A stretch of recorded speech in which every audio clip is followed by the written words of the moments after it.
21મી સદીમાં આપણે જીવીએ છીએ, વિકસિત ગુજરાતની વાતો અને દાવા પણ કરીએ છીએ, પણ જ્યારે જ્યારે વરસાદ આવે ત્યારે એક સામાન્ય જરૂરિયાત વીજળી માટે લોકોને વલખા મારવા પડતા હોય છે ને એનું વરવું ઉદાહરણ સાબરકાંઠાના ઈડર તાલુકામાંથી સામે આવ્યું છે, જેમાં શેરપુરાના ગ્રામજનો યુજીવીસીએલ કચેરીએ પહોંચ્યા હતા અને સૂત્રોચ્ચાર કરી ઘેરાવ કર્યો હતો. લાઇટ આપોના નારા લગાવવા પડ્યા હતા, લાઇટની માંગણી કરવામાં આવી હતી, યુજીવીસીએલના હાય હાયના નારા લગાવવામાં આવ્યા હતા.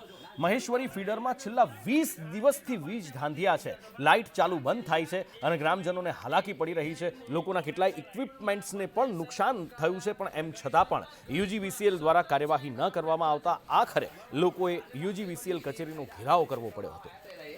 રિપેર કરી શકાય નહીં. વાવાઝોડામાં અમે પાછા ગયા અને હાલ અમે પેલું નેત્રમણી ફીડરનું બીજું ફ્લેટર કાઢી અને લગાવી છે. નેત્રમણી ફીડર એજીનો પાવર મારા ખ્યાલ મુજબ 1 મહિનોથી જ્યારે વરસાદની શરૂઆત થઈ ત્યારથી લાઇટની બહુ દોધિયા છે.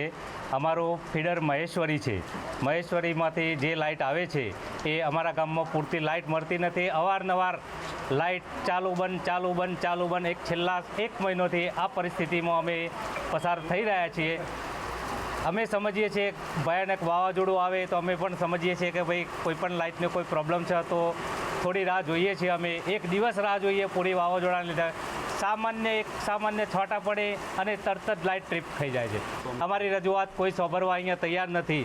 જે સાહેબ ઇજનેર સાહેબને અમે ફોન ઉપર વાત કરી તો તેઓ ચોક્કસ એવું કહે છે કે અમે 24 કલાકમાં તમારું આ સોલ્યુશન લાવી દઈશું. પણ એવી અમે કઈ રીતના અમે માની લઈએ કે 24 કલાકમાં આ સોલ્યુશન આવશે? છેલ્લા 1 મહિનોથી સોલ્યુશન નથી. લઈ ગયા છો બરાબર. છેલ્લા 1 મહિનાથી શેરપુરમાં problem છે લાઇટનો. શેરપુરમાં ભદ્રેસર, અંકાલા અને ગણેશપુરા. સતત ગણેશપુરા સતત સાહેબ આ પ્રશ્ન છે. બરાબર. કાલે રાત્રે બની ગઈ હતી એટલે આજે રિપેર કરવા આવ્યા હતા. રિપેર કરી શકાય નહીં. વાવાઝોડામાં અમે પાછા ગયા અને હાલ અમે પેલું નેત્રમણી ફીડરનું બીજું ફ્લેટર કાઢી અને લગાવી છે. નેત્રમણી ફીડર એજીનો પાવર બંધ રાખ્યો હતા અને પાવર ચાલુ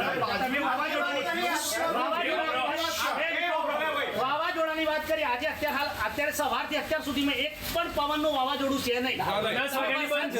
સામાન્ય